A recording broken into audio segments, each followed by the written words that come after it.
Awesome. One from each set. Alright. So So you just choose the order they get played in. cool. So moving Sounds on. familiar. Not to me at all.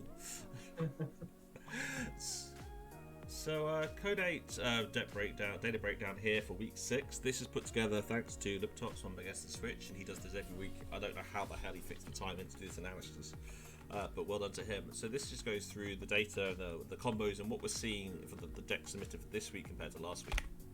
So SAS once again has gone up by about 3%, which is roughly what we're expecting to see, because we're at a SAS 70 cap. Was it SAS 70 last week? Yes, SAS 70.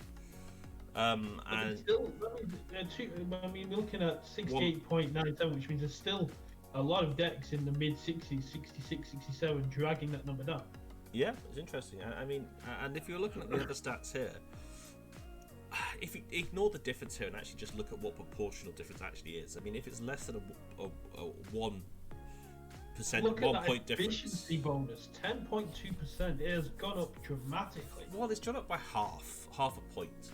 Now, don't get me wrong, that is 10.2%, and it is significant, but I mean, if you compare that to the, trying to think of another example here, the synergy difference, I mean, that's gone up by 0.8, it's even more. I mean, it's all interesting to see, but yeah. Look at effective power, that's gone down by just under 11. But also, given the fact the efficiency went down last week, which was interesting. So between round 4 and round 5, efficiency went down. So it's definitely going to be very interesting to see how that goes. I don't know. There's so much here that I look forward to when we can get all the results for the entire group stage and graph them, because that's the kind of guy I am. I think people are also getting a lot less worried about Heart of the Forest, seeing as Out of Fire Control is no longer at 1% and it has gone down quite a lot since the lower SAS. That's definitely true. And looking at sets here, we've seen, I don't know if it's just what we said last week, but AOA and Worlds Collide have seen a roughly equal change. 31% increase for Worlds Collide and 19 or 20% decrease for AOA. I mean the other two are roughly the same. But we are actually saying that we have seen a mass mutation continue its growth. So yeah, this isn't really too much of a surprise. Some people say that's because mass mutation is overvalued in SAS because it was sort of kind of overcorrected with the pips. Mm-hmm.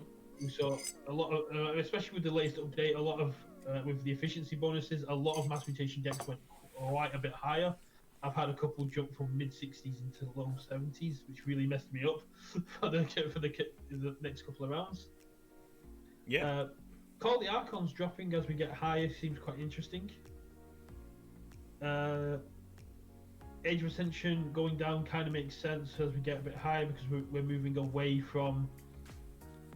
We're moving into the situation where Age of Ascension was more where we either got a good deck or a bad deck, and the Worlds Collide rise really caught me off guard. I wasn't expecting to see Worlds Collide rise again until we started going back down this last time.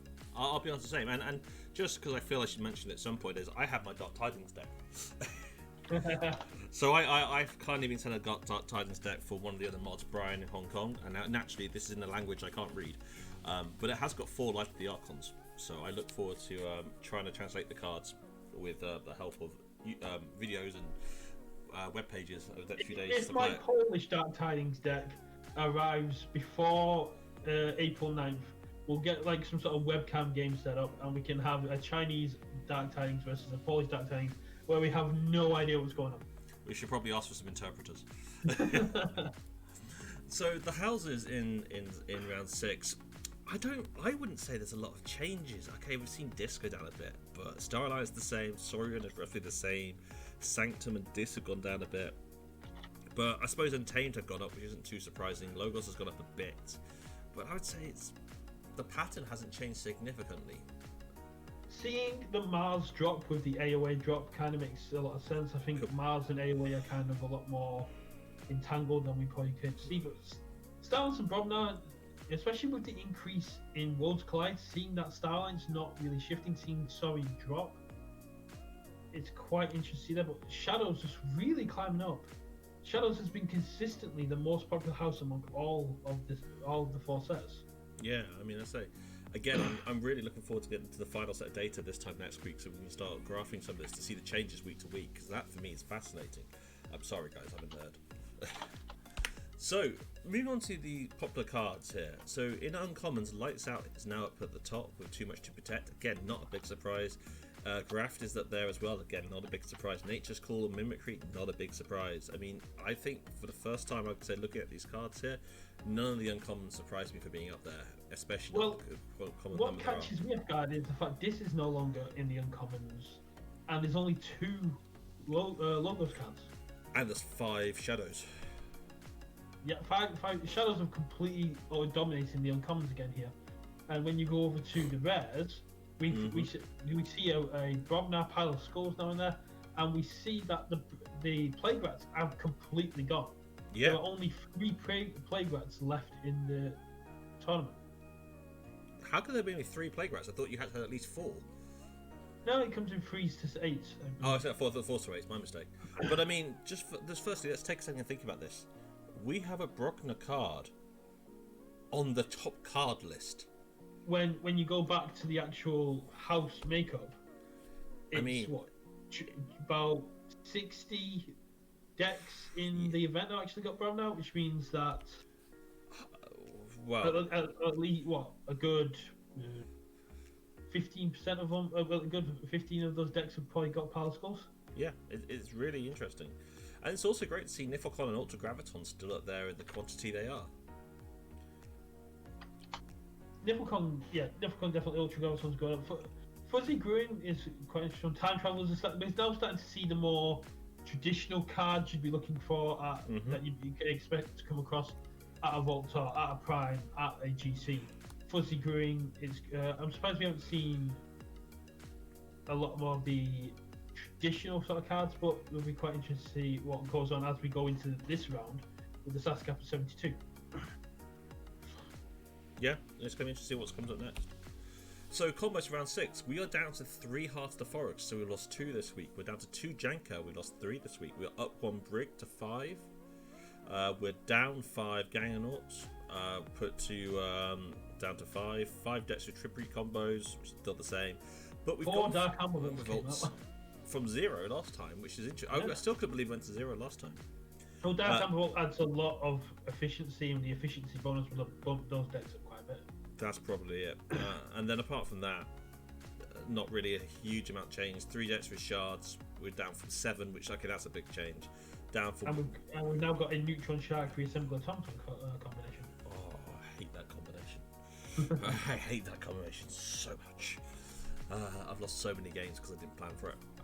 I didn't plan for it. Let me be clear. But yeah, I love this. I love this combo information there. See how it all fits together and what sort of metas people are bringing. This is one of the more exciting things. I love that we just haven't gone above 9 Heart of the Forest, and as we go higher in the SAS, the number keeps getting lower. But have we gone across more than 9 of anything? Now, bear in mind, there's 270 decks around in there. I have to go back and double check, but I don't think we've actually. I think we hit. Yeah, we hit 10 Gangonauts last week. Ah, okay, my mistake. Yeah, but because 5 Gangonauts minus 5 would be 10. Yeah. But it does show you there's no clear meta that is dominating everything else when it's 10 out of 270 decks. It's kind of hard to have a clear meta in any kind of Keyforge because there's so many different kinds of decks. It's not like Yu-Gi-Oh, Magic the Gathering, other ones where you could have an established. This is what the pros are playing, so this is what I need to learn, or this is what I need to counter going to events. Yeah. Because you don't know what you're going to come across in a Keyforge event. Oh, completely. So moving on to the win rates here, mass mutation is once again above 55%. This is roughly what it was before. We are seeing AOAs down to 47, World Collides up to 51, and Call of the Archons is down to 44. KOTE having so many bad win rates in the last few rounds. It is interesting. It's interesting that Brognar is once again the best overall doing house, and Sanctum doing the worst. Very much so. I mean,